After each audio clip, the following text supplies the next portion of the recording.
ನಾವು ಓಡ್ತಾ ಓಡ್ತಾ ಜೀವನದಲ್ಲಿ ಏನನ್ನೋ ಹುಡುಕುತ್ತೀವಿ. ಆದ್ರೆ ಶಾಂತಿ ಅದು ಎಲ್ಲಿ ಸಿಗುತ್ತೆ ಗೊತ್ತಾ? ಒಮ್ಮೆ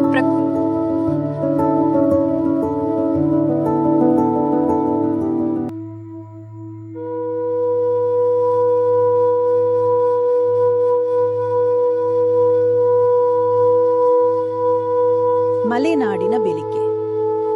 ಮಂಜಿನ ಮಸುಕಿನ ನಡುವೆ ಸೂರ್ಯನ ಕಿರಣಗಳು ನಿಧಾನವಾಗಿ ಹಸಿರು ಎಲೆಗಳ ಮೇಲೆ ಬೀಳುತ್ತಿವೆ. ಕೋಗಿಲೆಯ ಕೂಗು, ಹಕ್ಕಿಗಳ ಚಿಲಿಪಿಲಿ ಅವೆಲ್ಲ ಸೇರಿ ಒಂದು ಸಂಗೀತದಂತೆ ಕೇಳಿಸುತ್ತಿತ್ತು. ಆ ಹಳ್ಳಿಯಲ್ಲಿ ವಾಸಿಸುತ್ತಿದ್ದವನು ಅರ್ಜುನ್. ನಗರದಲ್ಲಿ ಓದಿ ಕೆಲಸ ಮಾಡಿಕೊಂಡಿದ್ದ ಅವನು ಕೆಲ ದಿನಗಳ ವಿಶ್ರಾಂತಿಗಾಗಿ ತನ್ನ ತಾತನ ಹಳ್ಳಿಗೆ ಬಂದಿದ್ದ. ಅರ್ಜುನ್ಗೆ ಈ ಹಳ್ಳಿ ಹೊಸದಲ್ಲ. ಆದರೆ ಈಗ ನಗರ ಜೀವನಕ್ಕೆ ಒಗ್ಗಿಕೊಂಡಿದ್ದ ಅವನಿಗೆ ಇಲ್ಲಿ ಎಲ್ಲವೂ ಬೇರೆ ರೀತಿಯಲ್ಲಿ ಕಾಣಿಸುತ್ತಿತ್ತು. ನಿಶ್ಶಬ್ದ, ನಿಧಾನ, ಆದರೆ ತುಂಬಾ ಆಳವಾದ ಶಾಂತಿ.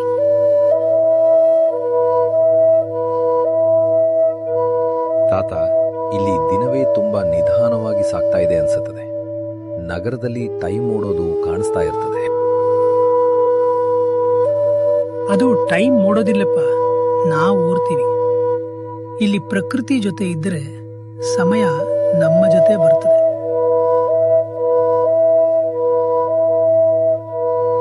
ಆ ದಿನ ತಾತನು ಅರ್ಜುನ್ಗೆ ಹಳ್ಳಿಯ ಸುತ್ತಲಿನ ಕಾಡಿಗೆ ಕರೆದುಕೊಂಡು ಹೋದರು. ವಾಹ್ ತಾತ, ಇಷ್ಟು ಸುಂದರವಾದ ಜಾಗ ನಾನು ಇಷ್ಟು ವರ್ಷ ಮಿಸ್ ಮಾಡ್ಕೊಂಡಿದ್ದೇನಾ?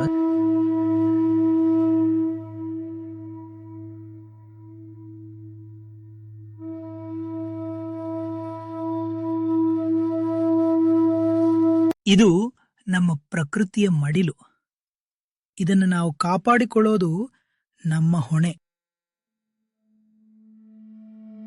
ಅರ್ಜುನ್ ಮೊದಲ ಬಾರಿಗೆ ತನ್ನ ಫೋನ್ ಅನ್ನು ಆಫ್ ಮಾಡಿ ಸುತ್ತಲಿನ ನಿಸರ್ಗವನ್ನು ಗಮನಿಸಿದ. ಗಾಳಿ ಹೇಗೆ ಮರದ ಎಲೆಗಳನ್ನು ಸ್ಪರ್ಶಿಸುತ್ತಿತ್ತು, ಹಕ್ಕಿಗಳು ಹೇಗೆ ತಮ್ಮ ಗೂಡನ್ನು ಕಟ್ಟುತ್ತಿದ್ದವು, ಅವೆಲ್ಲ ಅವನ ಮನಸ್ಸಿಗೆ ಹೊಸ ಅನುಭವ.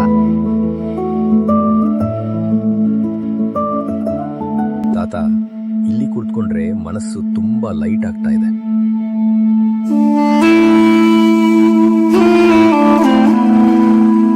ಅದು ಪ್ರಕೃತಿಯ ಶಕ್ತಿ.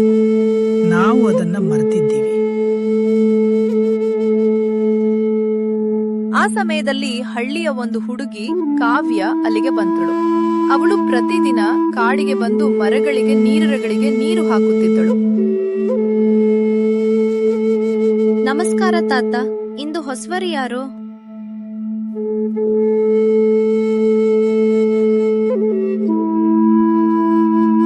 ಇವನು ನನ್ನ ಮೊಮ್ಮಗ ಅರ್ಜುನ್, ನಗರದಿಂದ ಬಂದಿದ್ದಾನೆ. ಹಾಗಾದ್ರೆ ಇವತ್ತು ಪ್ರಕೃತಿಯ ಪರಿಚಯ ಮಾಡಿಕೊಡೋಣ. ಆ ದಿನದಿಂದ ಅರ್ಜುನ್ ಪ್ರತಿದಿನ ಕಾವ್ಯ ಜೊತೆ ಕಾಡಿಗೆ ಹೋಗಲು ಶುರು ಮಾಡಿದ. ಅವನು ಮರಗಳನ್ನು ನೆಡುವುದನ್ನು ಕಲಿತ, ಹೊಳೆಗಳನ್ನು ಸ್ವಚ್ಛಗೊಳಿಸುವುದನ್ನು ನೋಡಿದ. ಒಂದು ದಿನ ಮಳೆ ಬರುವ ಸೂಚನೆ. ಆಕಾಶ ಕಪ್ಪಾಗಿದೆ, ಗಾಳಿ ಜೋರಾಗಿದೆ.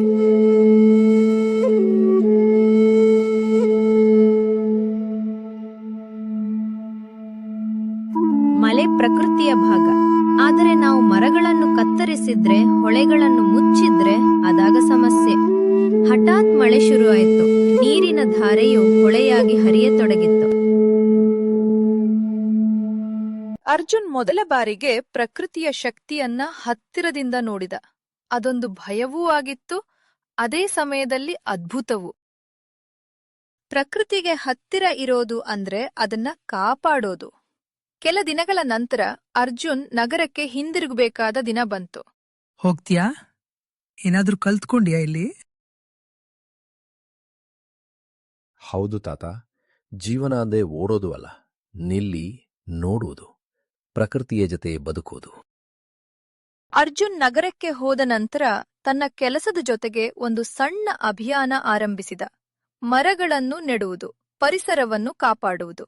ಅವನ ಮನಸ್ಸಿನಲ್ಲಿ ಸದಾ ಒಂದೇ ಜಾಗ ಉಳಿದಿತ್ತು: ಪ್ರಕೃತಿಯ ಮಡಿಲು.